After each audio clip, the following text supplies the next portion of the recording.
que le hace estar tan mal. Le suplico por qué callar, si su merced mató al ángel, se debe saber la verdad.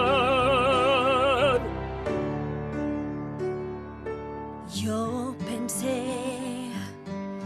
que nunca me iba a manchar, mas cuando apareció y atacó, no pude hacer más que actuar.